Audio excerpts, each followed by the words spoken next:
Hello everyone, welcome to Naira study. अब आप सब कैसे हैं? आई होप कि आप सभी अच्छे होंगे और अपनी स्टडी को कंटिन्यू कर रहे होंगे।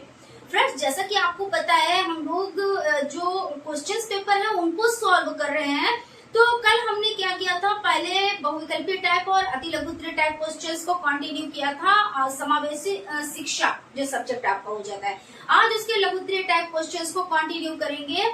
तो सबसे पहले कुछ पॉइंट्स पर डिस्कस करेंगे, उसके बाद क्वेश्चंस की सीरीज पर चलेंगे। और आपको पता है, जो आपके लघु उत्तरीय टाइप क्वेश्चंस होते हैं वो 31 to 40 नंबर यानी 10 क्वेश्चंस होते हैं, उनको आपको सॉल्व करना रहता है। पर क्वेश्चन आपको 2 नंबर दिला के जाएगा।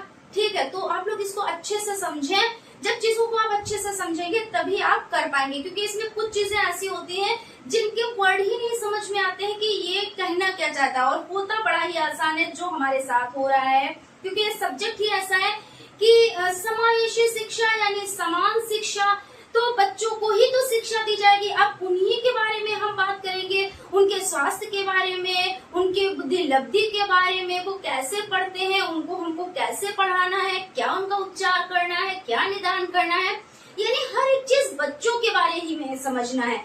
तो इन सब चीजों के बारे में जब आप अपने जो चारों तरफ जो चीजें हैं, जो आपके चारों तरफ, जैसे जो एज के बच्चे होते हैं, कुछ देखिए बहुत ज्यादा बोलते हैं, कुछ बहुत कम बोलते हैं, कुछ जल्दी सीख जाते हैं, कुछ देर में सीख पाते हैं। तो ये सब चीजें जब मतलब चीज ये तो नहीं होती, ये तो मनुष्य इंसान है। जब ये चीज ये मतलब इनको देखेंगे, आप बच्चों को देखेंगे, समझेंगे इस एज के कि एक छोटा बच्चा है, ये बहुत फुर्तीला है, चीजों को जल्दी समझ जाता है, तो इस एज में ऐसा होता है। तो कुछ चीजें तो आप सिर्फ जो आपके चारों तरफ है उनको ही देखकर आप समझ जाते हैं। तो जरूरी नहीं होता है कि आप किताबी भाषा से ही चीजों को समझे और किताबी भाषा में ही लिखे। बस ये होता है कि चीजें जो है उसी के बारे में आपको लिखना है, वही चीज आपको समझानी होती है। ठीक है, तो चलते हैं। सबसे पहले हम फर्स्ट पॉइंट देख लेते हैं। उससे पहले अगर फ्रेंड्स अभी तक आप लोगों ने चैनल को सब्सक्राइब नहीं किया है तो प्लीज सब्सक्राइब जरूर कर लें, क्योंकि ये आपका खुद का चैनल है और यहाँ पर आपको हर एक चीज वो प्रोवाइड हो रही है। जैसे आपको इससे रिलेटेड कोई भी सूचना होती है वो आपको फटाक से मिल जाती है। जो भी आपके नोट्स है, जो भी आपको जितनी भी इम्पोर्टेंट चीजें हैं वो सभी। तो इसके लिए तो आपको सब्सक्राइब तो करना ही रहता है। सब्सक्राइब आप कर दीजिए, और जो कर चुके हैं तो ऐसा होता है एक ही बार तो करना रहता है ना। और लाइक तो आपको रोज ही करना रहता है, और अगर सेशन पसंद आए तो लाइक भी आप लोग जरूर कीजिएगा। तो चलते हैं, सबसे पहला पॉइंट देखते हैं, मानसिक मंदता। तो मानसिक मंदता आखिर क्या होती है? ये एक समस्या होती है। कैसी समस्या होती है? तो इस पर हम लोग बात करते हैं। जो मानसिक मंदता है वो एक क्या है? वो एक हो जाती है समस्या। और वो समस्या है कैसी? तो किसी के विकास को ये प्रभावित करती है। भाई, जो कोई समस्या होगी तो वो विकास में ही तो प्रभावित उसको करेगी ना। तो ये क्या है? एक समस्या है और विकास को प्रभावित करती है। और ये समस्या बच्चों में कब से आती है? तो 0 से 18 वर्ष में ये आपको देखने को मिल जाती है। जैसे बच्चों में कैसे आती है ये समस्या, आपको कैसे पहचान होगी, आप उसको कैसे जानेंगे? तो होता ये है कि जो बच्चे होते हैं वो यानी कि जीवन काल में बहुत ज्यादा कुपोषण, उनको जैसे 2 साल की उम्र तक वो बहुत कुपोषित, देखा नहीं कि किसी कोई बच्चे होते हैं जिनकी टांगे बहुत पतली पतली होती है, पेट बहुत ज्यादा निकल आता है, हाथ भी बहुत पतले पतले होते हैं। तो वो क्या होते हैं? वो कुपोषण का शिकार होते हैं, यानी उनको अच्छा पोषण नहीं मिल पाता है। तो ये भी एक रीजन हो जाता है। ठीक है, और उसके बाद जैसे आपका हो जाता है कि जैसे बच्चे के बार बार मिर्गी आना, एक मिर्गी आती है ना, तो बच्चा क्या करता है, जैसे गिर जाता है, चक्कर आ जाता है इस तरह से, और वो दौड़ने भागने लगता है, ऐसा होता है ना। तो जैसे बार बार मिर्गी का आना, या आकस्मिक किसी तरह से सिर में चोट लग जाती है, तो ये जो मानसिक मंदता है तो इन वजहों से आती है। और आप जो है क्या करेंगे, इसको दिक्कत को कब आप महसूस करेंगे? जब ये सिम्टम्स आपको दिखाई देंगे बच्चे में, है ना। तो यही मानसिक मंदता होती है। इससे जब मानसिक मंदता है तो इसमें बच्चे का मानसिक विकास अच्छे से नहीं हो पाता है, बच्चा अच्छे से चीजों को नहीं सीख पाता है, क्योंकि उसकी जो बुद्धि लब्धि है वो कम होती है, यानी वो कमजोर होता है, क्योंकि वो स्टार्टिंग से ही कुपोषण का शिकार है।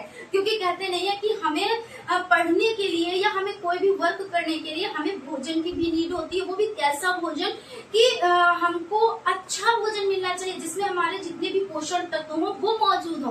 और अगर ऐसा नहीं है तो हम क्या होंगे, कुपोषण का शिकार हो जाएंगे। और बाई चांस ऐसा किसी के साथ ना हो, लेकिन अगर सिर में चोट लग जाती है तो क्या होता है, वो मानसिक मंदता का शिकार हो जाता है, उसको फिर चीजें जल्दी समझ में नहीं आती हैं और भी बहुत सारी प्रॉब्लम्स हो जाती हैं। उसके बाद चलते हैं हम शैक्षिक पर्यवेक्षण। अब ये आप कहेंगे कि मैम पर्यवेक्षण क्या होता है, हमको इसके बारे में जरा बताएं, है ना। तो हम पर्यवेक्षण के यानी शैक्षिक पर्यवेक्षण के बारे में हम आपको पहले बताते हैं कि एक ऐसा शब्द है जिसका उपयोग शिक्षा में किया जाता है। शिक्षा में कैसे किया जाता है, तो शिक्षा में प्रशासनिक कर्मचारी क्या होता है, प्रशासनिक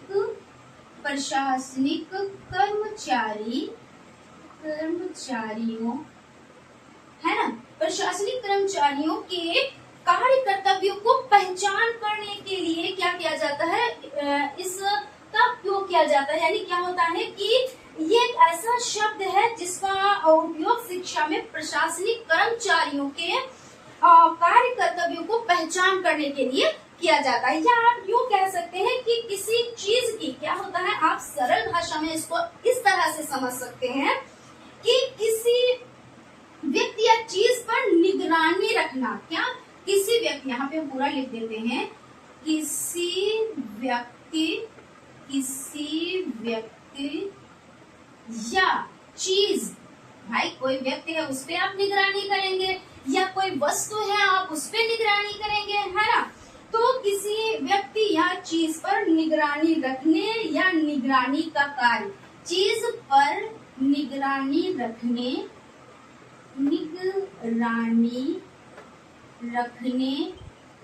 या निगरानी का कार्य, निगरानी, ये एक नंबर में आता है, आप इतना फटाक से लिख देंगे। और अगर लघु में आता है तो आप इसको समझ के और भी थोड़ा लेंथी कर सकते हैं, है ना। तो प्रशासनिक कर्मचारियों की किसी व्यक्ति या चीज पर निगरानी रखने या निगरानी का कार्य, ठीक है, निगरानी का कार्य ये हो जाता है, ठीक है। तो यहाँ पर आप समझ गए कि शैक्षिक पर्यवेक्षण क्या है, कि किसी वस्तु या किसी चीज पर निगरानी का कार्य हो जाता है सिंपल भाषा में। उसके बाद आपका हो जाता है बुद्धि लब्धि। तो बुद्धि लब्धि चेक की जाती है। वैसे कैसे पता होता है कि कौन सा बच्चा मंदबुद्धि है, कौन सा बच्चा सामान्य है, कौन सा बच्चा कैसा है। तो प्रखर बुद्धि, प्रतिभाशाली बुद्धि, तो क्या होता है, बुद्धि लब्धि उसकी चेक की जाती है। और एक चीज और हम बता देते हैं, जैसे कहते नहीं है कि कुछ चीजें ऐसी होती है, जैसे मान लीजिए कि हमने आपसे कोई ऐसा क्वेश्चन किया तो वो आपने कभी वो आपकी नजर के सामने नहीं पड़ा, लेकिन वो हमने आपसे पूछ लिया तो आप उसको नहीं बता पाए। देखिए यहाँ पे चीजों को समझिएगा थोड़ी सी। तो आप वो क्वेश्चन नहीं बता पाए, और उसके अलावा आपको इतने क्वेश्चंस आते हैं कि हम कोई भी पूछ ले आपको आता है। आपने 100, 200, 500 क्वेश्चन के आंसर देने के लिए आप तैयार हो, लेकिन उस क्वेश्चन को आप नहीं बता पाए। तो क्या जो बुद्धि लब्धि जो होती है, जो वो चेक की जाती है, तो क्या वो सत्यता प्रकट होती है उसमें? ऐसा नहीं है।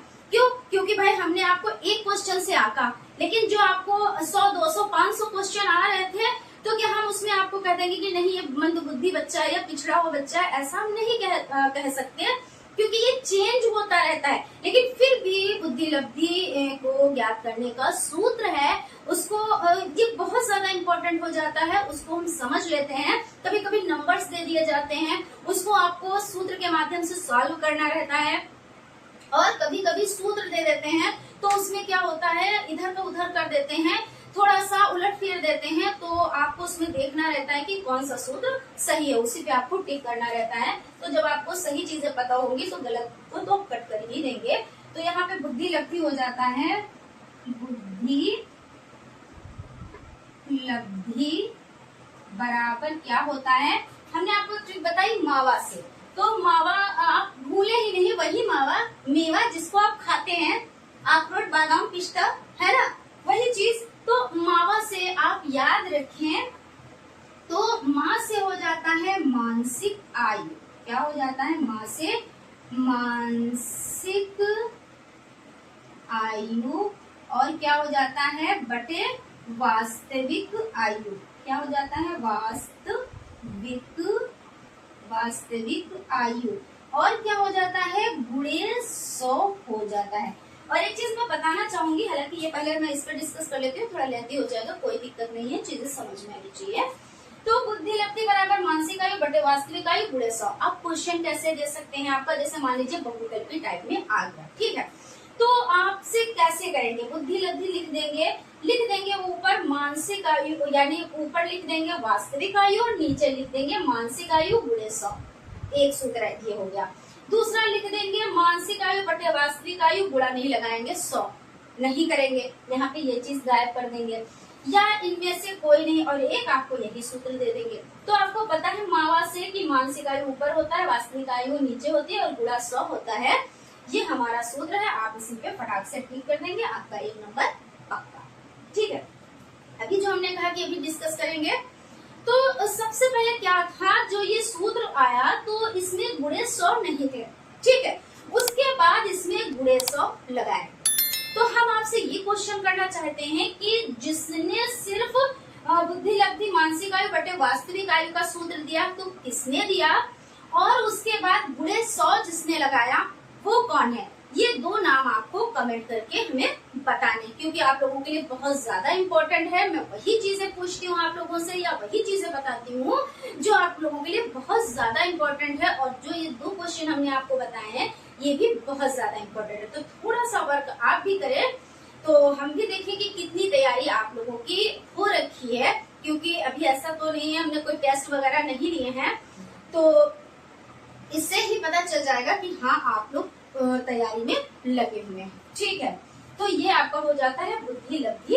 अब उसके बाद शारीरिक एवं कमजोर बालक, शारीरिक एवं बौद्धिक यहाँ पे होगा, ठीक है, यहाँ पे हम प्रेस करके आपको बताते हैं। शारीरिक एवं बौद्धिक, शारीरिक एवं यहाँ पे आपका बौद्धिक हो जाता है, बौद्धिक, ठीक है। तो इससे कमजोर बालक, तो जो भाई शरीर से कमजोर होगा, यहाँ पे देख ले, जो भाई शरीर से कमजोर होगा, अभी आप ही एक दिन अगर भोजन ना करें तो कैसा आपको लगेगा, कैसा फील होगा?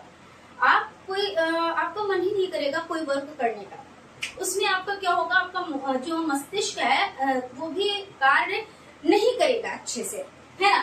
तो यानी कमजोर जो होता है, जो शारीरिक या मानसिक रूप से कमजोर होता है, तो वो वर्क नहीं कर पाता है, उसमें आगे करने की कोई क्षमता नहीं रह जाती है।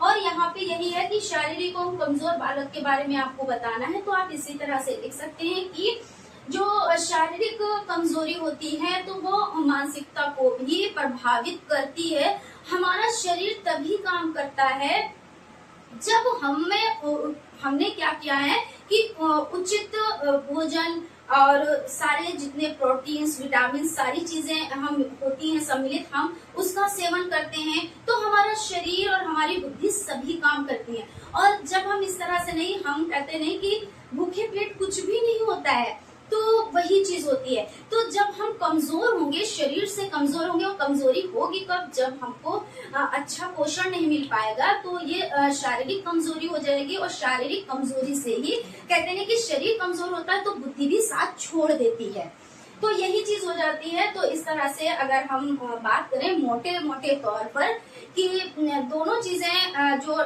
कमजोरी का जो मान हो जाता है, तो उचित पोषण नहीं मिल पाता है, अच्छा भोजन ना मिलने की वजह से ये दिक्कतें आती हैं। तो इन दिक्कतों को खत्म करने का क्या है, तो यही चीज कि अच्छा भोजन हमें लेना चाहिए, है ना। तो शारीरिक एवं कमजोर बालक, शारीरिक एवं बौद्धिक कमजोर बालक से यही तात्पर्य है। तो वो कैसे आगे बढ़ेंगे, कैसे वर्क करेंगे, कैसे भाई पढ़ाई करेंगे, कुछ भी नहीं कर पाएंगे, तो ये चीज हो जाती है। बहुत लेंथी में नहीं जा रहे हैं, बाकी अगर यहाँ पे कुछ डाउट कंफ्यूजन है तो आप लोग कमेंट करें कि ये क्लियर नहीं हो पाया है, तो क्या करेंगे हम फिर से इसको और भी सरल भाषा में समझाने की कोशिश करेंगे। तो फ्रेंड्स चलते हैं, जो आपके क्वेश्चंस लघु उत्तरीय टाइप क्वेश्चंस है उनको भी कंटिन्यू कर लेते हैं। चलिए फ्रेंड्स स्टार्ट करते हैं। जैसा कि आपको पता है कि अति लघु उत्तरीय टाइप और बहुविकल्पीय टाइप क्वेश्चंस की सीरीज को कंटिन्यू कर चुके हैं, ठीक है ना। अब इस पार्ट में हम लोग लघु उत्तरीय टाइप क्वेश्चंस को कंटिन्यू करेंगे जो आप लोगों के लिए बहुत ज़्यादा इंपॉर्टेंट है। तो सबसे पहले डिस्कस कर चुके हैं, अब क्वेश्चंस की तरफ चलते हैं। तो क्वेश्चन फर्स्ट नंबर का हो जाता है अधिगम बाधित बालकों हेतु शिक्षण सिद्धांत बताएं। तो अधिगम का मतलब क्या होता है? अधिगम का मतलब होता है सीखना। क्या होता है? तो सीखना होता है। और बाधित यानी उसमें समस्या है ना। तो अधिगम में जो प्रॉब्लम होती है तो उसमें जो बच्चे सीखते हैं उसके हेतु क्या होता है? शिक्षण सिद्धांत आपको बताने हैं। तो चलते हैं इस पर डिस्कस कर लेते हैं। तो अधिगम बाधित बालकों हेतु शिक्षण सिद्धांत हो जाते हैं आपके फर्स्ट नंबर पर हो जाता है सहानुभूतिपूर्वक व्यवहार करना। बिल्कुल सही बात है। अगर बच्चे में कोई प्रॉब्लम है तो ऐसा नहीं उसको मार कर डांट कर आप चीज़ें बता रहे हैं तो उसको समझ में आ रही हैं। अगर ऐसी कोई प्रॉब्लम है तो उसको सहानुभूतिपूर्ण बच्चे से पेश आना चाहिए जिससे बच्चा अच्छे से करने के लिए तत्पर हो जाए और उससे कोई प्रॉब्लम ना आए। उपचारात्मक कक्षाओं के द्वारा, तो उपचारात्मक का तो आपको पता ही है कि इलाज करना यानी कौन सी प्रॉब्लम है उसको ख़त्म करना। उपचारात्मक तो यही तो हो जाता है। उपचार का मतलब हो जाता है, जब भी आता है तो हम आपको डिटेलिंग ज़रूर कर देते हैं। उपचारात्मक मतलब होता है कि आपने उसकी प्रॉब्लम को जानकर इलाज किया। और निदान मतलब क्या हो जाता है कि प्रॉब्लम जानना यानी डायग्नोस्ट की प्रॉब्लम आपने जानी। तो ये चीज़ हो जाती है। तो जब तक आप प्रॉब्लम जानेंगे नहीं, जब तक उसका इलाज नहीं करेंगे, तब तक बच्चा कैसे चीज़ों को सीख पाएगा। भाई कहाँ पे दिक्कत आ रही है, कहाँ पे परेशानी आ रही है, बच्चा क्यों नहीं पढ़ पा रहा है, बच्चा क्यों नहीं लिख पा रहा है। ऐसा तो नहीं उसमें डिसलेक्सिया प्रॉब्लम हो गई, डिस्ग्राफिया प्रॉब्लम हो गई, डिस्फेजिया प्रॉब्लम हो गई, डिस्कैल्कुलिया प्रॉब्लम हो गई, कौन सी प्रॉब्लम हो गई। तो जब आप इसको जानेंगे उसको दूर करने की कोशिश कोशिश नहीं करनी है। करना यह है कि बच्चे में वो प्रॉब्लम है उसको दूर करना है ना। तो ये हो जाता है श्रेणीहीन कक्षा के द्वारा। यानी क्या है, बच्चों को ऐसा नहीं करना है कि हमने बच्चों को अलग अलग बांट दिया और उनको उनके अनुसार शिक्षा दे रहे हैं, ऐसा नहीं। हमको समावेशी शिक्षा देनी है, बच्चों में ये हीन भावना नहीं लानी है। और बच्चे ऐसे होते नहीं है कि पहले की कक्षाओं में होता था, खैर ऐसा नहीं है। कक्षाएं वो भी अच्छी थी, कक्षाएं आज भी अच्छी हैं, लेकिन किसी बच्चे को डांट के बिठा दिया जाता था। कोई बच्चा अगर ज़्यादा बोल लेता था तो उससे तो बात कर ली जाती थी, वरना ज़्यादातर बच्चों को छुपा ही दिया जाता था, है ना। लेकिन ये चीज़ तो गलत ही होती है कि अगर बच्चे में कोई प्रॉब्लम है वो स्वयं से बताएगा, दूसरा तो ही ना उसकी प्रॉब्लम बता पाएगा। भाई जिसको जो प्रॉब्लम होगी वो अपने मुँह से बताएगा ना। तो ये चीज़ हो जाती है। धीमी गति से पढ़ाना। अब बच्चा नहीं सीख पा रहा है, आप उसको ओवरडोज दिए जा रहे हो। भाई जितना आप डाइजेस्ट कर पाओगे उतना ही तो खाओगे ना। तो क्या होता है, जब बच्चा है और वो बहुत ज़्यादा तीव्र गति से नहीं सीख पा रहा है तो आप उसको क्या करो, धीमी गति से सिखाओ, थोड़ा थोड़ा सिखाओ। अगर दूसरे बच्चे को आप 2 लाइनें सिखा रहे हो तो उसको 2 अक्षर सिखाओ। लेकिन ये होता है कि हाँ चीज़ें उसके समझ में आनी चाहिए। उसके बाद आपका हो जाता है आत्मविश्वास में वृद्धि करना। बच्चे को समय समय पर उसके आत्मविश्वास में वृद्धि करनी चाहिए। उसको बताना चाहिए कि हम सब कुछ कर सकते हैं। दुनिया में ऐसा कोई भी वर्क नहीं है जो हमसे छूटा हो, है ना, हमसे छूटा हो। हम हर वर्क कर सकते हैं, बस उसके लिए क्या होनी चाहिए, सच्ची लगन होनी चाहिए। और जब लगन होती है तो इंसान कुछ भी कर सकता है। ऐसा नहीं है जो ऊंची ऊंची पोस्ट पे गए हैं तो क्या मतलब है कि वो ज़रूरी है कि उनका पैतृक व्यवसाय इतना बड़ा था, वो पैसा दे के आगे बढ़े हैं। कुछ तो बेचारे उनको खाने तक का नहीं था, लेकिन आज इतनी ऊंची ऊंची पोस्ट पर गए। तो ऐसे लोगों के एग्जाम्पल दें, उनमें आत्मविश्वास भरें, तो क्या होगा, बच्चा आगे बढ़ने की कोशिश करेगा। तो ये सभी चीज़ें हो जाती हैं। अब चलते हैं हम नेक्स्ट क्वेश्चन की तरफ। आई होप चीज़ें समझ में आ रही होंगी। नेक्स्ट क्वेश्चन है अपंग बालकों को शिक्षा किस प्रकार दी जानी चाहिए, या अस्थिबाधित बच्चों को किस प्रकार शिक्षा दी जानी चाहिए। तो यहाँ पे हो जाता है जो अस्थिबाधित बच्चे होते हैं उनकी शिक्षा प्रणाली को अधिक प्रभावी बनाने के लिए कुछ विशिष्ट सामग्रियों को प्रयोग में किया जाता है। यानी जो ऐसे बच्चे होते हैं तो उनमें कुछ विशिष्ट यानी कुछ अलग सामग्री, है ना, क्या होता है, यूज़ की जाती है, जिन्हें श्रव्य दृश्य सामग्री कहते हैं। और भारत में श्रवण उद्दीपन की शिक्षण का आधार है। अस्थिबाधित बच्चों को खेल विधि, आगमन व निगमन विधि, ह्यूरिस्टिक विधि, प्रोजेक्ट विधि, मॉन्टेसरी विधि व किंडरगार्टन विधि, डाल्टन विधि, इकाई योजना विधि द्वारा शिक्षा दी जा सकती है। अब क्या होता है कि अस्थिबाधित बच्चों को खेल विधि, सबसे अच्छी खेल विधि होती है, बेस्ट विधि खेल विधि होती है। क्यों? क्योंकि बच्चों को खेल खेल में आप शिक्षा दे रहे हैं और बच्चे को ये भी नहीं पता है कि हमको शिक्षा भी इसमें दी जा रही। वो तो ये समझता है कि हम तो भैया खेल खेल रहे हैं, ठीक है, और आप उसको क्या कर रहे हैं, शिक्षा दे रहे हैं। तो खेल विधि बहुत ही अच्छी होती है। उसके बाद आगमन व निगमन विधि अच्छी होती है। आगमन का मतलब क्या होता है, देखिए सबसे पहले हम निगमन, ना में छोटी की मात्रा, निग और मान मन, निगमन हो जाता है ना। तो ना से ना में छुट्टी की मात्रा नियम भी हो जाता है। तो नियम से उदाहरण की ओर होता है निगमन विधि, और आगमन विधि में क्या होता है, उदाहरण से नियम की ओर ये विधि होती है। तो इन विधियों से भी बच्चों को, और ह्यूरिस्टिक विधि और प्रोजेक्ट विधि, इन विधियों में क्या होता है कि बच्चों को प्रोजेक्ट, कुछ काम सौंप दिए जाते हैं, यानी कुछ कार्य सौंप दिए जाते हैं कि बच्चों को इस तरह से प्रोजेक्ट तैयार करना है। कोई आपने एक टॉपिक दे दिया, मान लीजिए पृथ्वी के बारे में और वन सुरक्षा, और इस तरह से जो जानवर हैं, पशु हैं, उनकी सुरक्षा, ऐसा कोई एक आपने टॉपिक दे दिया। बच्चा क्या कर रहा है, उसका प्रोजेक्ट तैयार कर रहा है, तो वो अपने मन से कुछ एंटिक करने की कोशिश करेगा। तो ये विधि भी बहुत, ये जो आपकी ह्यूरिस्टिक विधि, प्रोजेक्ट विधि, ये भी बहुत अच्छी विधि हो जाती है। मॉन्टेसरी विधि, इसमें क्या होता है कि इसमें बच्चों को यानी खेल खेल में भी शिक्षा दी जाती है, प्लस बच्चे को क्या किया जाता है, बच्चे को कार्ड्स के माध्यम से शिक्षा दी जाती है। कार्ड्स मतलब कुछ कार्ड्स बना के रख लिए जाते हैं, जैसे का से कबूतर, खा से खरगोश, गा से गमला। तो ऐसे बच्चों को ढूंढना होता है कि इस तरह का वर्ड ढूंढो, तो बच्चा ढूंढता है। तो उसमें क्या क्रिएटिविटी होती है, और क्रिएटिविटी तो अच्छी चीज़ होती है, क्योंकि बच्चा स्वयं से करके सीख रहा है। ऐसा नहीं रटन पद्धति, मतलब आप किसी तोते को तैयार कर रहे हैं तो तोता नहीं तैयार हो रहा है, बच्चा तैयार हो रहा है। तो बच्चे को आप रटाएंगे नहीं, बच्चे को उस काबिल बनाएंगे कि इस तरह के अगर 10 क्वेश्चन आ जाए, जैसे कह रहे हैं अपसारी और अपसारी, तो अपसारी का मतलब होता है बहुत सारे, एक आपने क्वेश्चन किया, बहुत सारे आंसर दे दिए। और अभिसारी का मतलब होता है कि आपने एक क्वेश्चन किया, उसका आंसर सिर्फ एक होगा। तो हमें अभिसारी के ऊपर ध्यान नहीं देना चाहिए, हमें अपसारी के ऊपर ध्यान देना चाहिए, बस वही ये चीज़ हो जाती है। और किंडरगार्टन विधि, यानी किंडरगार्टन विधि को फ्रोबेल ने, और उसके बाद इनके जो प्रवर्तक हो जाते हैं फ्रोबेल हो जाते हैं। और इसका मतलब क्या होता है, बच्चों का बगीचा, यानी बच्चों को क्या मानना चाहिए, उसके फूल मानना चाहिए। यानी जो गार्डन है, बगीचा है, उसके फूल हैं। और जो शिक्षक है वो कौन है, तो माली हैं। अब माली का क्या काम होता है, उसको देखना होता है कि हमें इस पौधे को किस टाइम खाद देनी है, किस टाइम पानी देना है, किस टाइम क्या करना है। और ये नहीं है कि उसको वो मतलब तरक्की करने में वो ऐसा तो नहीं अपना हाथ लगा देता है, वो फूल खिल जाता है या हाथ लगा देता है, तो ऐसा नहीं। तो इसी तरह से माली बन के रहना चाहिए कि बच्चों को कब क्या चीज़ की ज़रूरत है, उसको इसकी फोल्डिंग दे, उसको एक ढांचा प्रदान करे। ऐसा नहीं है कि आप जो भी बच्चे का वर्क है तो आप बच्चे का वर्क कर देते हो, या बच्चे को डांट के भगा देते हो, या चुप करने के लिए कह देते हो, ऐसा नहीं है। तो ये चीज़ हो जाती है। तो इस तरह हमने इन सब चीज़ों के बारे में जान लिया। अब चलते हैं नेक्स्ट क्वेश्चन की तरफ। श्रवण बाधित बालकों की शिक्षा किस प्रकार दी जाती है। श्रवण बाधित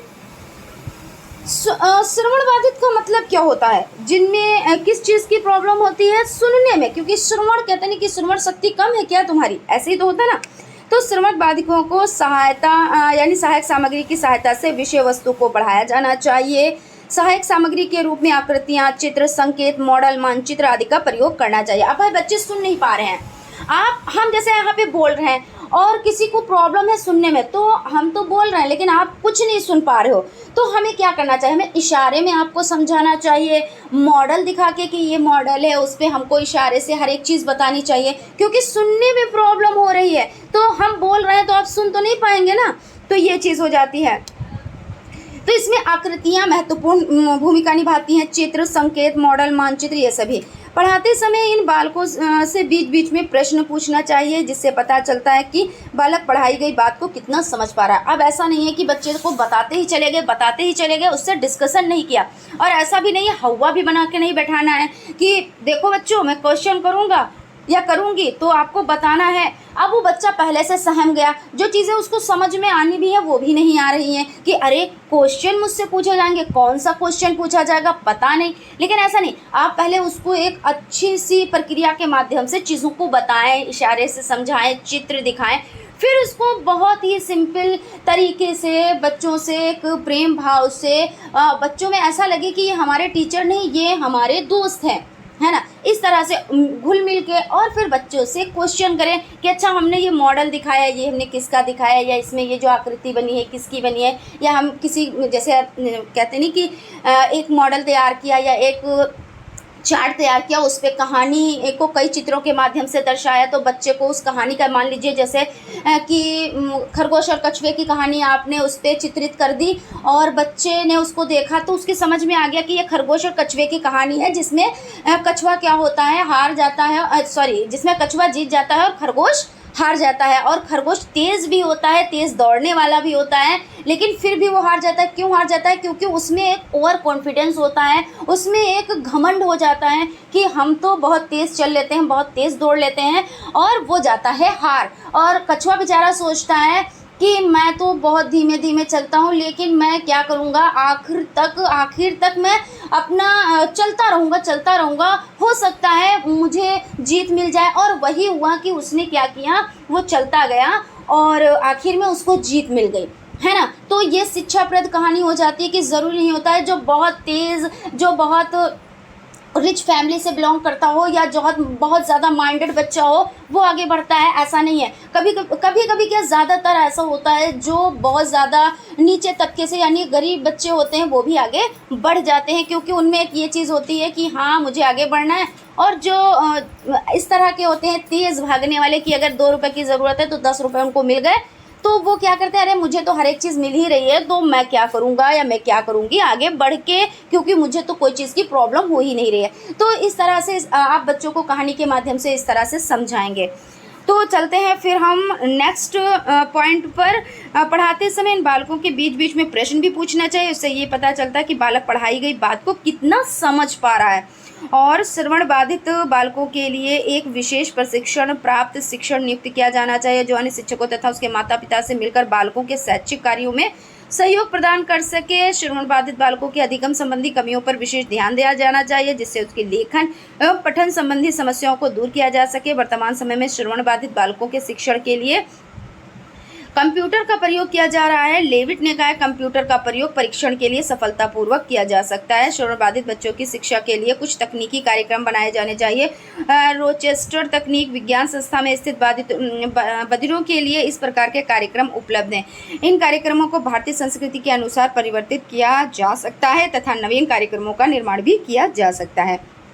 तो जो ये बच्चे हो जाते हैं श्रवण बाधित, तो इनको सबसे महत्वपूर्ण क्या चीज़ है, चित्र, आकृति और इशारों के द्वारा बच्चों को चीज़ों को बताना और समझाना।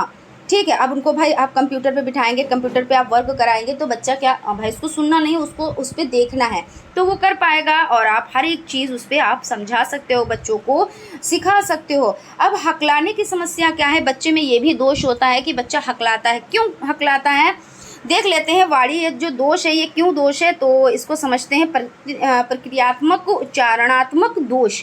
तो यहाँ बालक वह होते हैं जो उच्चारण दोष से ग्रसित होते हैं। यह ऐसा दोष होता है जिसमें बालक शब्द का एक अक्षर बोलते हैं तथा दूसरा अक्षर भूल जाते हैं। जैसे पानी को सिर्फ पा कह देते हैं। कभी कभी यह बालक एक ध्वनि के बाद दूसरी ध्वनि गलत बोलते हैं, जैसे पानी कहते हैं फिर मानी कहते हैं। कभी कभी यह ध्वनि को टेढ़ा करके बोलते हैं। या प्रतिक्रियात्मक उच्चारणात्मक दोष होता है। आपके आसपास में ऐसे बच्चे होंगे, क्योंकि होते ज़रूर हैं, 1 से 2 बच्चे ऐसे होते हैं, या हमसे उम्र में जो बड़े हैं उनको भी, भाई हमारे पास में तो ऐसी एक जो हमसे उम्र में काफ़ी बड़ी हैं तो वो उस तरह से बोलती हैं। ऐसा लगता है कि एक बात को कहा है, अब उन्होंने बात कंप्लीट कर ली, लेकिन वो हकला जाती हैं और उसके बाद में काफ़ी देर के बाद दूसरी बात को कहती हैं। तो हम तो भाई कई बार ऐसा कंफ्यूज हो गए कि अब बात ख़त्म हो गई अब नहीं, लेकिन और ये भी सोचा कि इन्होंने तो अधूरी ही बात की। हो सकता है भाई, क्योंकि किसी की आदत होती है थोड़ी सी बात कह के उसके बाद में क्या हुआ, उन्होंने अपनी बात को कंप्लीट किया। तो ऐसी प्रॉब्लम हो जाती है, देखने को मिलती है। तो क्या होता है, कभी कभी वो एक वर्ड को कहते हैं, वो काफ़ी टाइम तक हकला जाते हैं, फिर वो अपनी बात को कंप्लीट करते हैं। या क्या होता है, कोई वर्ड कह रहे हैं तो उसका एक वर्ड ही बोल पाते हैं, दूसरा वर्ड नहीं बोल पाते, लेकिन लोग समझ जाते हैं क्योंकि हैबिट में हो जाती है वो चीज़ें। तो इस तरह से हो जाता है। पर क्रियात्मक उच्चारात्मक दोष हो जाता है। और प्रक्रियात्मक उच्चारात्मक दोष के लिए निम्नलिखित दो मुख्य कारण हैं, त्रुटिपूर्ण अधिगम और अंगीय दोष।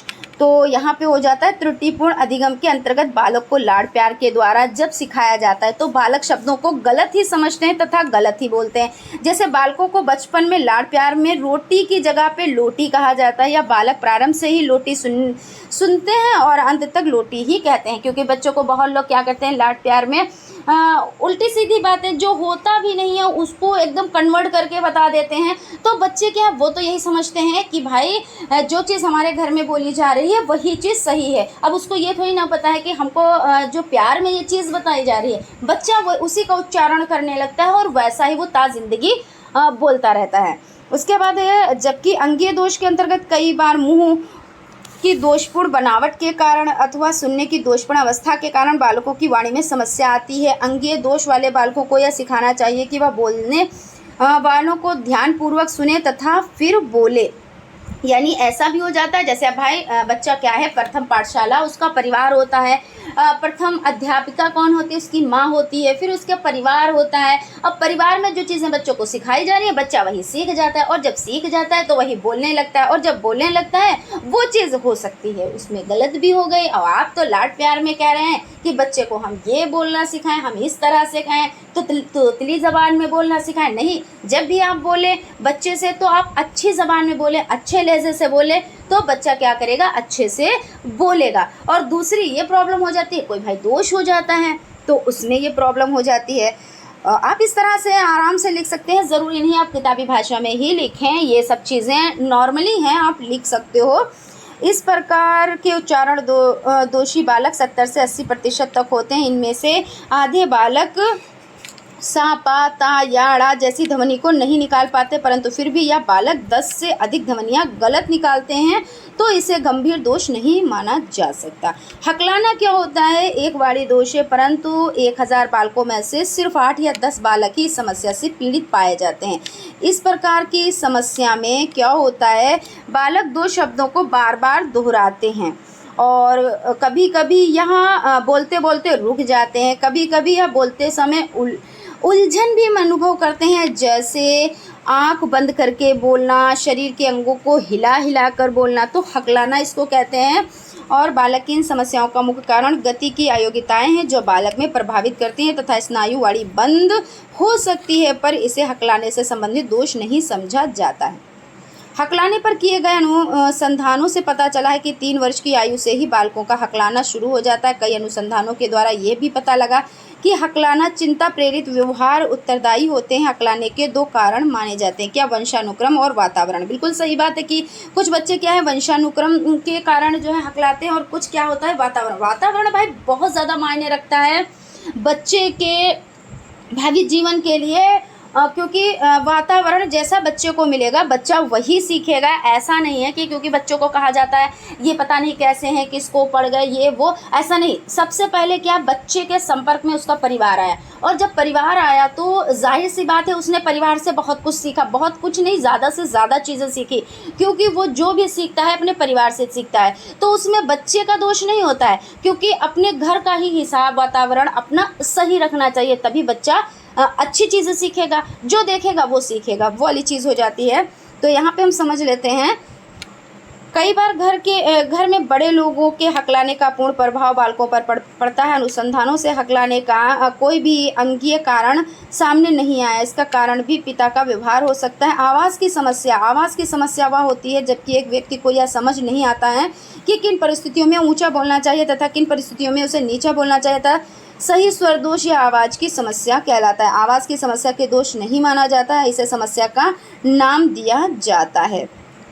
यहाँ पर देख लेते हैं, ये आप पढ़ लीजिएगा, बाकी चलिए यहाँ पे देख ही लेते हैं।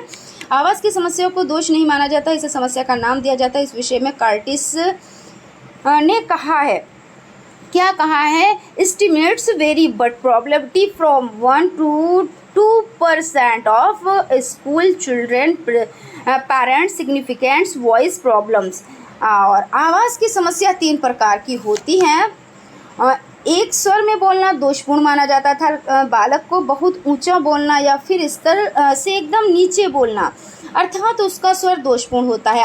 वह आवाज़ जो बिना किसी उतार चढ़ाव के एक ही स्वर में चलती है तो उस अवस्था में होता है। भाई ये तो होता है क्योंकि कोई भी एक तरह की आवाज़, एक तरह की लय, ऐसा तो नहीं है क्योंकि लय, गति ये सभी होता है। जब हम बात करते हैं किसी से तो एक ये होता है कि भाई कभी हम नीचे लहजे में बात कर रहे हैं, कभी ऊंचे लहजे में बात कर रहे हैं, कैसी कंडीशन होती है उसकी अकॉर्डिंग हम वर्क करते हैं, है ना।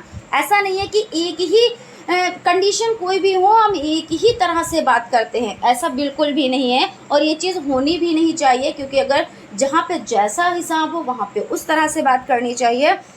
वह प्रवृत्तियाँ मुख्यतः शर्मीले बच्चों में पाई जाती हैं। गुण संबंधी दोष क्रिया कई प्रकार के होते हैं जो निम्नलिखित है। आवाज़ में भारीपन, जोर जोर से सांस लेकर बोलना, नाक में बोलना, ये सभी क्या है, दोष हैं। और बहुत लोग तो अब ऐसा लगता है कि थोड़ा सा अगर कहने वाली बात नहीं होती है, थोड़ा सा ऐसा हो जाता है, वो लोग थोड़ा सा ऐसा लगता है उनको कि वो थोड़ा ऊंचा हो रहे हैं, मतलब वो थोड़ा सा हाई फाई क्लास में जा रहे हैं और उनके पास वो थोड़े रिच हो गए हैं तो वो नाक में बोलने लगते हैं। और जबकि उनको ये नहीं पता है कि ये एक दोष होता है, यानी दोष का मतलब क्या है भाई, कि एक कमी है और उस कमी को वो अपने में जागृत कर रहे हैं कि अब हमारा पहनावा अच्छा हो गया, अब हमारा रहन सहन अच्छा हो गया, हमारा खान पान अच्छा हो गया, तो हम अब नाक में बात करेंगे, इस तरह से बोलेंगे।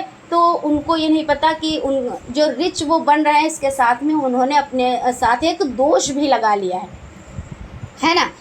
तो ऐसा हो जाता है, हालांकि बहुत लोगों में देखने को मिला है, सभी लोगों में नहीं कुछ लोग ऐसे होते हैं। और आवाज़ में क्या है, कसेलापन लाकर बोलना, अटक अटक कर बोलना, ये होता है। कई बार यह दोष अधिक होने से इन बालकों को चिकित्सकों की सहायता लेनी पड़ती है ताकि इनके कान, नाक व गले का इलाज कराया जा सके, क्योंकि भाई बहुत ज़रूरी, अगर बच्चों में ऐसी कोई प्रॉब्लम है तो उसको चिकित्सक को दिखाना चाहिए। और सबसे पहले तो ये हो जाता है कि उसका डायग्नोस होना चाहिए बच्चे का। अगर स्कूल में बच्चा है तो भाई हम क्योंकि बच्चे के लिए ही पढ़ रहे हैं और स्कूल में बच्चे के लिए, क्योंकि हमें बच्चे में देखना है कौन से दोष हैं, क्यों हैं और इनको दूर कैसे किया जा सकता है, तो हमें उनका डायग्नोस करना है, फिर उनका क्या करना है, फिर उनका उपचार करना है। अब देख लेते हैं अधिगम असामर्थ्य बालक कौन होते हैं। तो अधिगम असक्षम बालक से तात्पर्य उन बालकों से है जो सीखने की दृष्टि से बहुत अधिक असमर्थ या अक्षम होते हैं। अक्षम यानी वो सीख नहीं पा रहे हैं। सीखने में अक्षमता या असमर्थता से अभिप्राय किसी ऐसी कठिनाई या असमर्थता से होता है जिसका अनुभव बालक द्वारा अधिगम के मार्ग पर आगे बढ़ने या शैक्षिक दृष्टि से प्रगति के दौरान किया जाता है। यानी यहाँ पे क्या कह रहे हैं, अधिगम असमर्थी बालक कौन होते हैं, तो समझ लें आप, अधिगम अक्षम बालक से तात्पर्य उन बालकों से है जो सीखने की दृष्टि से बहुत अधिक असमर्थ या अक्षम होते हैं। आप सरल भाषा में इस तरह से कह सकते हैं कि अधिगम बालक वो होते हैं जो अच्छे से सीख नहीं पाते हैं, उनमें समस्या आती है, तो वही होते हैं। उसके बाद आपका नेक्स्ट क्वेश्चन हो जाता है, यहाँ पे ये काफ़ी लेंदी है, चलिए यहाँ पे भी देख लेते हैं, क्वेश्चन अभी नहीं आया है, इसी पे थोड़ा सा डिस्कस कर लेते हैं कि ए किर्क 1971 के अनुसार अधिगम अक्षमता या अपंगता जैसी शब्दावली का प्रयोग उन बालकों के लिए नहीं होता है जिन्हें सीखने संबंधी अस्थायी या मामूली सी कठिनाई का सामना करना पड़ता है। क्योंकि कुछ बच्चे होते हैं जो मामूली सी प्रॉब्लम आती है तो उनमें आप उसको इस श्रेणी में नहीं रख सकते, बल्कि किन बच्चों को रख सकते हैं तो देख लेते हैं। वरन उन बालकों के लिए होता है जिनकी योग्यताओं, शैक्षिक क्षेत्रों की उपलब्धि के बीच बहुत अधिक असमानता या अंतर देखने को मिलता है और गहन अधिगम समस्याओं से युक्त यह असमानता या अंतर भी इस प्रकृति या स्तर का होता है जिनकी व्याख्या उनकी मानसिक विकलांगता, इंद्रिय जन्य दोष, संवेगात्मक उथल पुथल या अधिगम हेतु मिलने वाले अवसर तथा परिस्थितियों के अभाव के रूप में नहीं की जा सकती। ठीक है, उसके बाद आपका नेक्स्ट क्वेश्चन हो जाता है, क्वेश्चन आपको पता है 10 क्वेश्चंस होते हैं तो थोड़ा लेंदी तो क्लास रहेगा ही, बाकी 2 पार्ट में है तो ये तो आपको पता ही है, आप पहले ही हमने डिस्कस कर लिया था कि बहुविकल्पी टाइप और अति लघु उत्तरीय टाइप क्वेश्चंस एक क्लास में रहेंगे, दूसरे क्लास में आपके लघु उत्तरीय टाइप क्वेश्चन रहेंगे। तो फ्रेंड्स आप लोग लाइक सब्सक्राइब करते रहें। क्वेश्चन आपका हो जाता है मंदबुद्धि बालकों का अर्थ एवं परिभाषा बताएं। मंदबुद्धि बालकों में क्या लक्षण है या मानसिक मंदिता बालक कौन होते हैं संक्षेप में। तो मानसिक मंदित जो बालक हैं वो कौन होते हैं। तो शैक्षिक रूप से मंद बुद्धि बच्चे वे होते हैं जिनमें सूझ, ग्रहण क्षमता, तर्क शक्ति एवं अवधान केंद्रित करने की क्षमता सामान्य बच्चों से कम है। भाई मंदबुद्धि बच्चे उन्हें ये कहेंगे जो सामान्य बच्चों से कम होते हैं, उनको ही कहेंगे सिंपल भाषा में। मंदबुद्धि बच्चों में अधिगम की क्षमता सामान्य बच्चों की तुलना में कम होती है। बिल्कुल सही बात है, सामान्य बच्चों की तुलना में ये चीज़ भी, क्योंकि अधिगम जो क्षमता होती है, अधिगम मतलब सीखना होता है, जो सीखने की क्षमता होती है वो क्या होती है, जो नॉर्मल बच्चे होते हैं, सामान्य बच्चे होते हैं जिनका IQ लेवल 90 से 110 होता है, उनसे वो क्या होते हैं, कम होते हैं। और यहाँ पे आप देख लेते हैं मंदबुद्धि बच्चों में समायोजन करने की क्षमता सामान्य बच्चों की तुलना में कम होती है। क्या, समायोजन करने की भी क्षमता। और जब बालकों की शारीरिक आयु बढ़ती है परंतु उनका बौद्धिक विकास नहीं होता तो वह मानसिक रूप से छोटी आयु के बालकों के समान ही रह जाते हैं। कुछ लोगों का क्या होता है कि उनका शरीर तो बढ़ रहा होता है, भाई उम्र के हिसाब से बढ़ता है, लेकिन उनका जो मस्तिष्क है यानी जो बौद्धिक विकास है वो नहीं हो रहा होता है। कुछ लोगों को आपने देखा होगा बहुत बड़ी एज में हो जाते हैं, बहुत एज हो जाती है, लेकिन उनका जो बौद्धिक स्तर है वो बच्चों के समान रहता है। तो उनका क्या आप कहेंगे, तो ये दोषी तो होता है ना। अब यहाँ पे समझ लेते हैं कि ऐसे बालकों को मंदबुद्धि बालक कहते हैं, ठीक है ना, कि जिनमें क्या है, जो भाई जो सामान्य बच्चे हैं उनसे कम पढ़ने में होते हैं, उनका लर्निंग पावर कम होता है और वो उम्र भी उनकी हो जाती है, फिर भी क्या होता है वो छोटे बच्चों जैसा माइंड उनका होता है। तो ये चीज़ है। मंदबुद्धि बालकों की विशेषताएं क्या हैं, तो मंदबुद्धि बालकों की विशेषताएं ये हो जाती हैं कि बौद्धिक न्यूनता, भाई जो बुद्धि है वो न्यून ही तो होगी तभी तो वो मंदबुद्धि होंगे ना।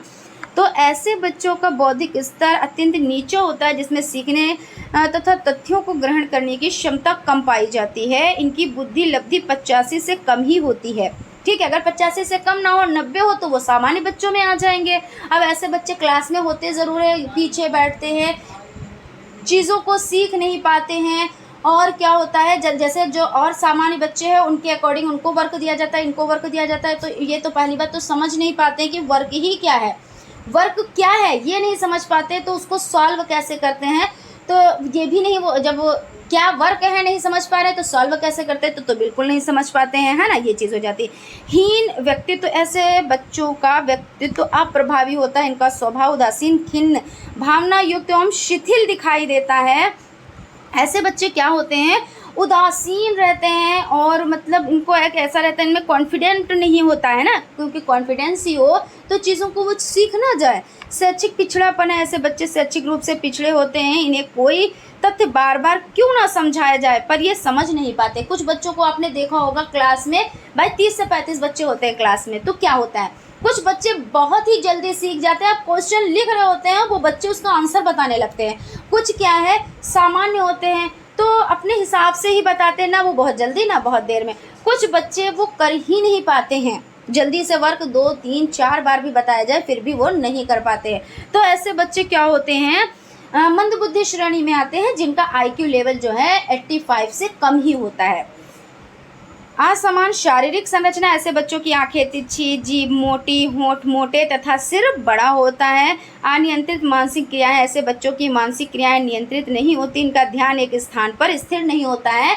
आपने देखा होगा कुछ बच्चों का जो ध्यान होता है वो इस तरह, आप समझा कुछ और रहे हैं, उनका ध्यान कहीं और है, आपने उससे अकॉर्डिंग कोई चीज़ पूछ ली वो नहीं बता पाएगा। यानी क्योंकि उसका ध्यान ही नहीं है उधर। तो उसमें ये चीज़ नहीं है कि वो ध्यान नहीं दे रहा है, वो आपकी तौहीन कर रहा है, नहीं, ऐसा नहीं। तौहीन का मतलब आपकी इंसल्ट कर रहा है, ऐसा नहीं है।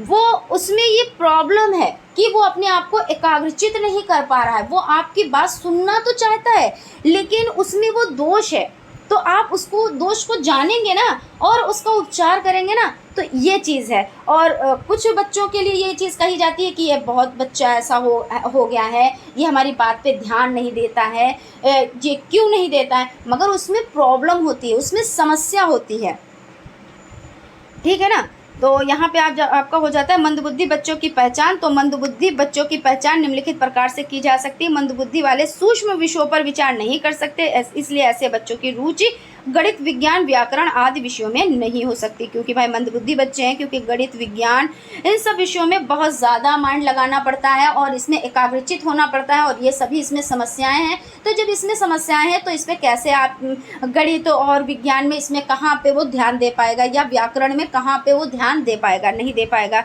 इन बच्चों का बौद्धिक स्तर काफ़ी निम्न होता है, तो जो बौद्धिक स्तर है तो निम्न ही है ना, तो इसीलिए तो वो मंदबुद्धि बच्चे हैं ना। मंदबुद्धि बच्चे अपने आवेगों को रोक सकने में असमर्थ होते हैं। उनके जो आवेग होते हैं वो अपने आप को रोक नहीं पाते हैं।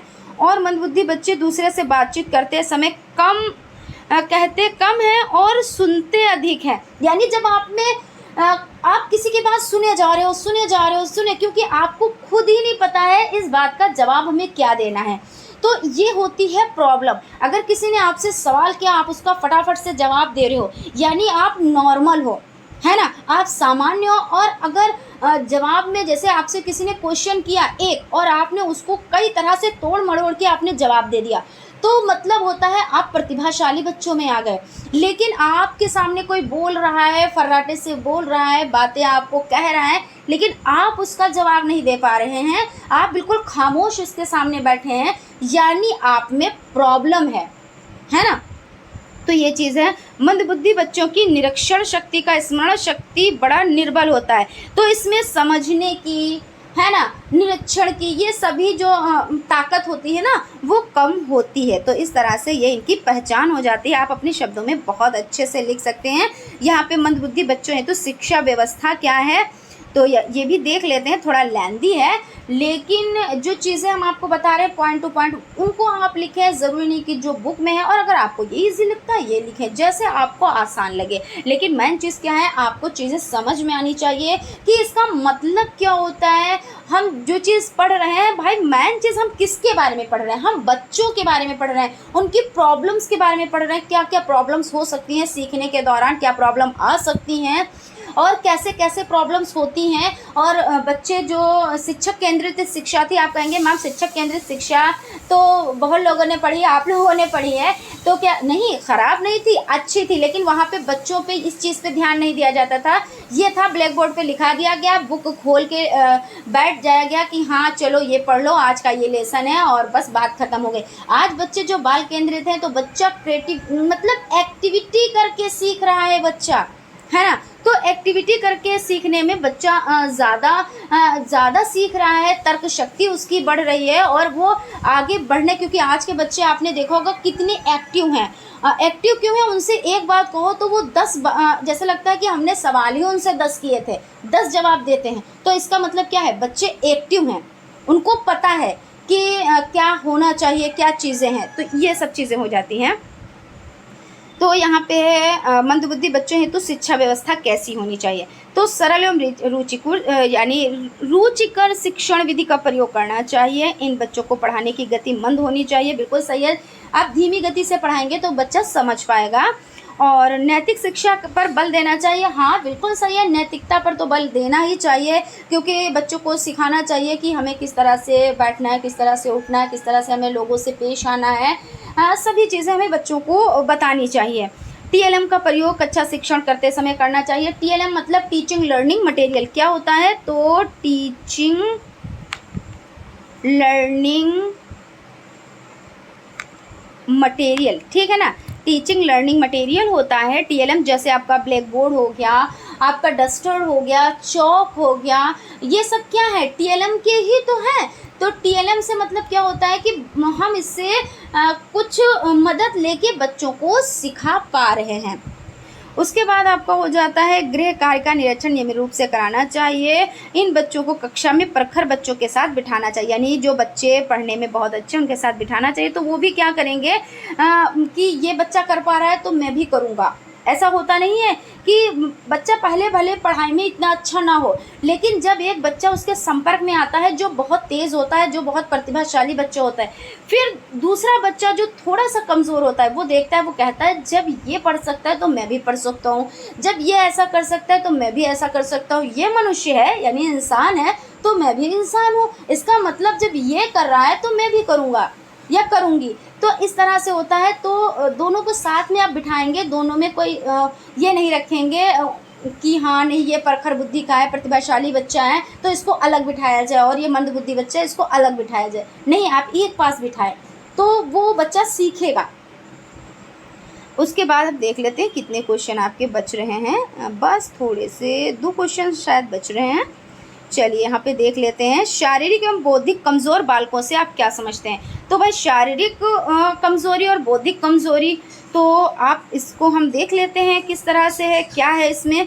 तो विविध आवश्यकता वाले बालकों की अपवादी बालक भी कहा जाता है। तब वे बालक जो अपनी योग्यताओं, क्षमताओं, व्यक्तिगत एवं व्यवहार के द्वारा अपनी उम्र के अन्य बच्चों से भिन्न होते हैं, विविध या विशिष्ट आवश्यकता वाले बालक कहे जाते हैं।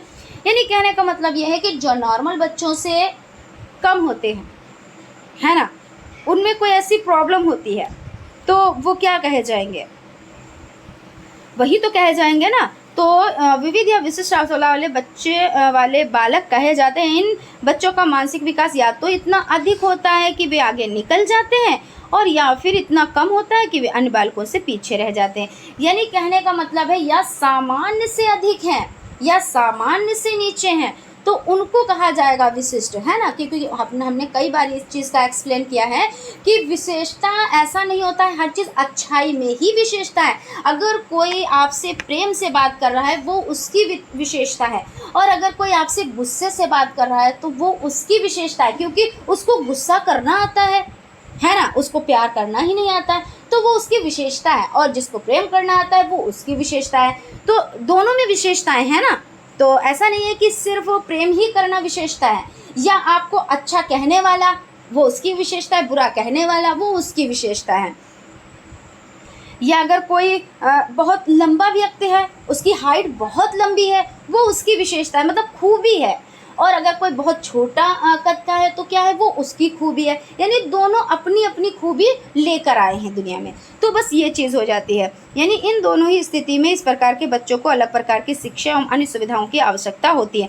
अब या तो सामान्य से ऊपर हो बच्चा या सामान्य से नीचे हो बच्चा, तो दोनों को क्या है, हम विशिष्ट यानी हम उसको क्या करेंगे, अलग तरह की शिक्षा देंगे। क्योंकि अगर वो प्रतिभाशाली बच्चा है तो हम उसको क्या करेंगे, वो बहुत चीज़ें सीख चुका है, अपनी कक्षा में सबसे अव्वल बच्चा है। अव्वल का मतलब होता है फर्स्ट आप जिसको कह सकते हैं कि वो बहुत अव्वल है, यानी प्रथम है, ठीक है। तो अगर वो ऐसा है तो अब क्या आप उसको वही एक ही जो चीज़ सारे बच्चे भी नहीं सीख पाए वो सीख के और ख़त्म कर चुका है, तो क्या आप उसको वहीं पे रख के रहेंगे? नहीं, ऐसा नहीं है। उसको आगे बढ़ाएंगे। तो देखा नहीं कि इस तरह के बच्चे कितने आगे बढ़ जाते हैं और प्रमोट हो जाते हैं, और फिर उसके बाद वो कुछ ना कुछ आगे बनते हैं। तो इनके लिए भी थोड़ी सी अलग व्यवस्था होनी चाहिए। और जो बच्चे मंदबुद्धि हैं, जो बच्चे कुछ सामान्य बच्चे हैं जो 2 लाइनें मान लीजिए एग्जाम्पल के तौर पर कह रहे हैं, 2 लाइनें वो सीख पा रहे हैं, और कुछ बच्चे 2 हुर्फ ही यानी 2 वर्ड ही सीख पा रहे हैं, तो 2 लाइन वाला और 2 वर्ड वाला तो फ़र्क हो जाता है ना। तो ऐसा नहीं है कि उसको भी हम तो थोड़ी सी उसको अलग से सुविधाएं हम देंगे, तो ये चीज़ हो जाती है। क्रम क्रोक के अनुसार विशिष्ट प्रकार या विशिष्ट शब्द ऐसे गुणों या उस गुण को रखने वाले व्यक्ति पर लागू किया जाता है जिसके कारण वह व्यक्ति अपने साथियों का विशिष्ट ध्यान अपनी ओर आकर्षित करता है। और ये कौन है, हीबर्ड हैं। हीबर्ड के अनुसार देख लेते हैं, विशिष्ट बच्चों की श्रेणी में वे बच्चे आते हैं जिन्हें सीखने में कठिनाई का अनुभव होता है, या जिनमें मानसिक या शैक्षिक निष्पादन या सृजन अत्यंत उच्च कोटि का होता है, जिनको व्यवहारिक, सामूहिक या सामाजिक समस्याएं घेर लेती हैं, या वे विभिन्न शारीरिक अपंगताओं या निर्बलताओं से पीड़ित रहते हैं, जिनके कारण ही उनके लिए अलग से विशिष्ट शिक्षा की व्यवस्था करनी पड़ती है। तो यहाँ पे हो जाता है। और हैक के अनुसार इन्होंने क्या कहा है कि विशिष्ट बालक वह है जो एक अथवा कई गुणों की दृष्टि से सामान्य बालकों से पर्याप्त मात्रा में भिन्न होता है। देखिए इन्होंने भी ये बात बता दी है कि जो सामान्य से भिन्न हो, जरूरी नहीं है कि ऊपर हो या नीचे हो, यानी सामान्य से इधर का हो, यानी 90 to 110 से ऊपर हो या नीचे हो, तो वो होता है, ठीक है। तो विशिष्ट बालक उसको कहते हैं। तो यहाँ पे आप लोग बिल्कुल भी कंफ्यूज ना होइएगा, क्योंकि कुछ लोग क्या करते हैं, विशिष्ट बच्चों को उनको समझते हैं कि जो प्रतिभाशाली बच्चे, प्रखर बच्चे होते हैं, तो वो प्रतिभावान बच्चे हैं वो उनकी विशेषता है, और जो बुद्धिहीन या मंदबुद्धि बच्चे हैं वो उनकी विशेषता है। ये चीज़ ध्यान रखिएगा। समावेशी शिक्षा की प्रकृति, भाई समावेशी शिक्षा क्योंकि सब्जेक्ट ही ये पढ़ रहे हैं तो ये तो क्वेश्चन आना ही आना है, 110% आना ही आना है।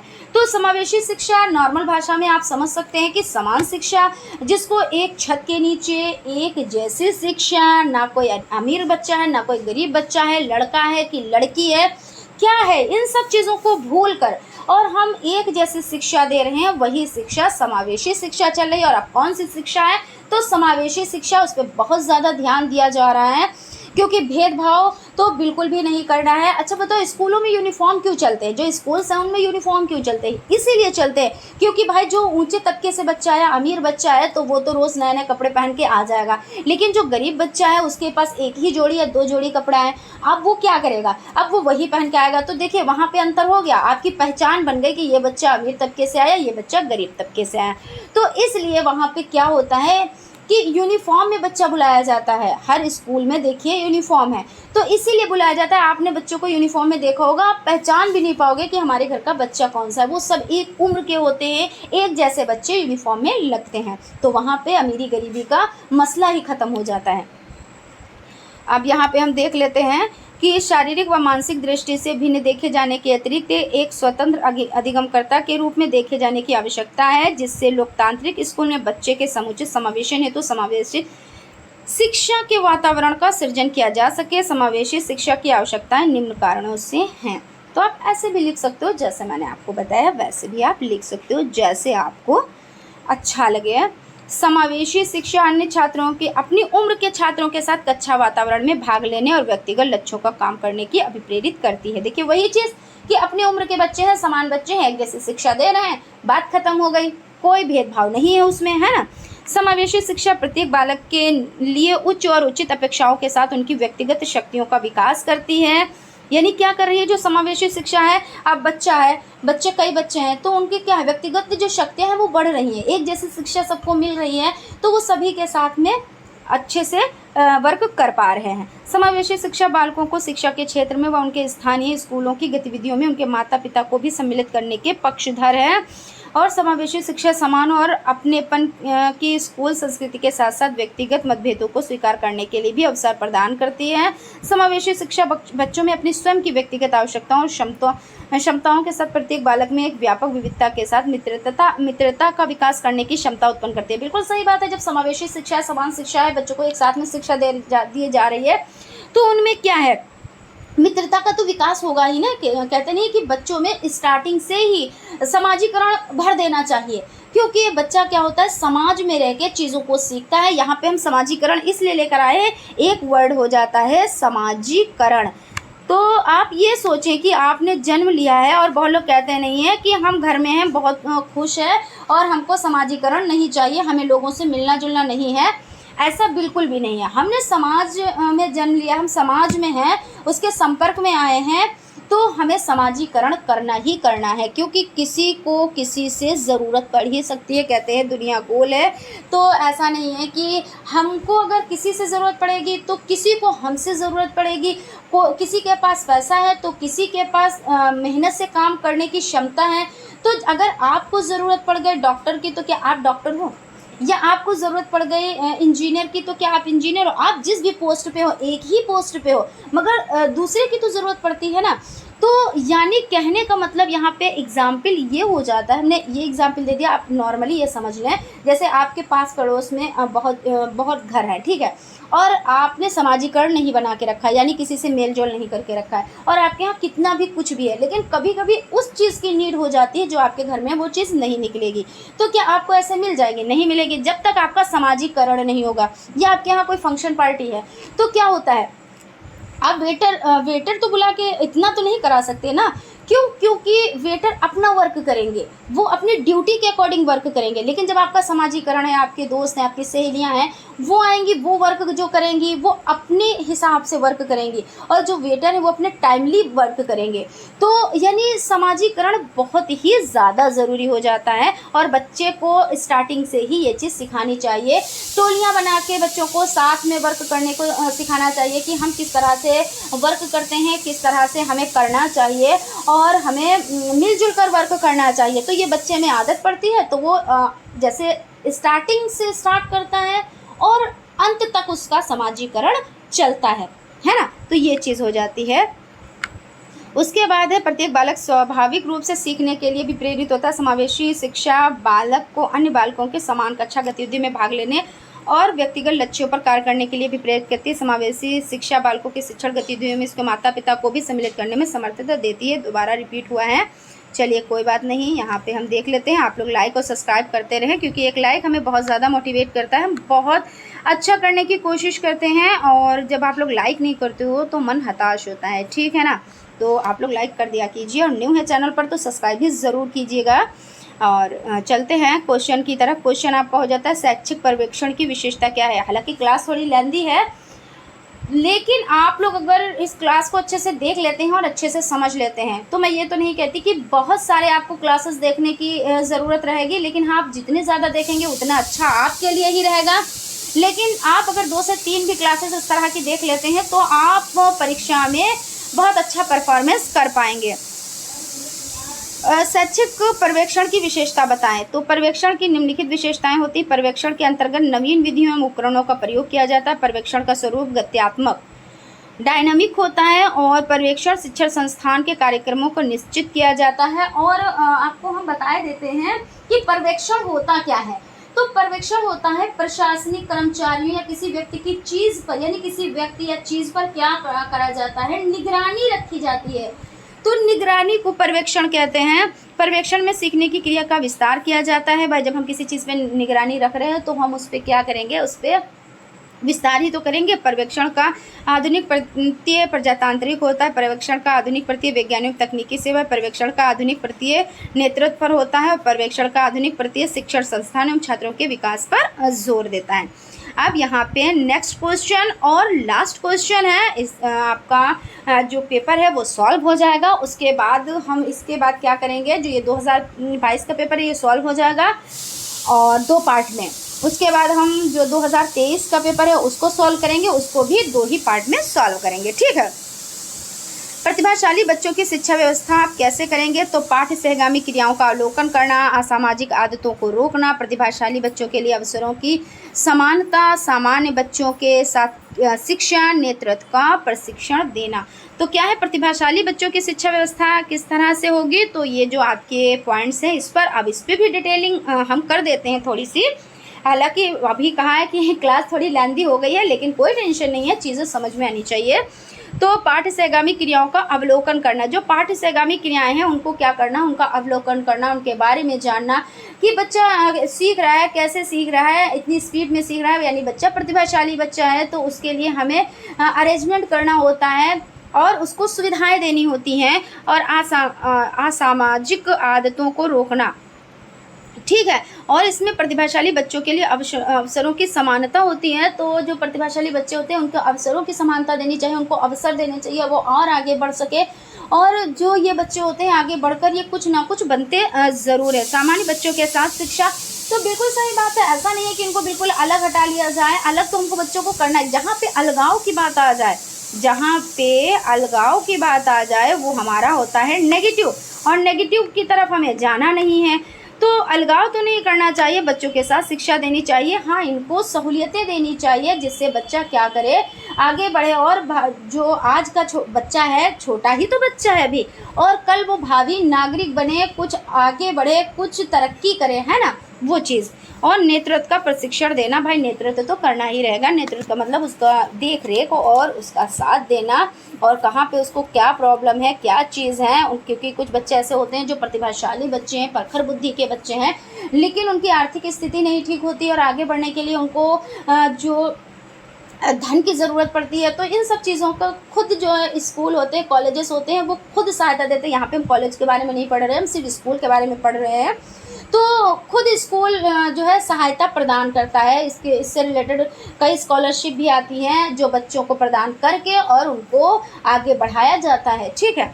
तो इस तरह से यहाँ पे आपके जो ये 10 क्वेश्चंस थे वो कंप्लीट हो चुके हैं। आई होप आप लोगों को चीज़ें बहुत ही अच्छी समझ में आई होंगी और हर एक चीज़ आप लोग समझ चुके होंगे। कहीं पे कोई डाउट, कोई कन्फ्यूज़न नहीं रहा होगा।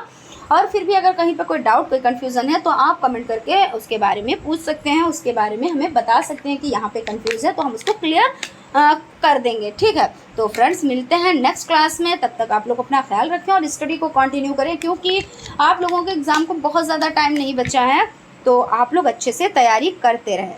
Thank you.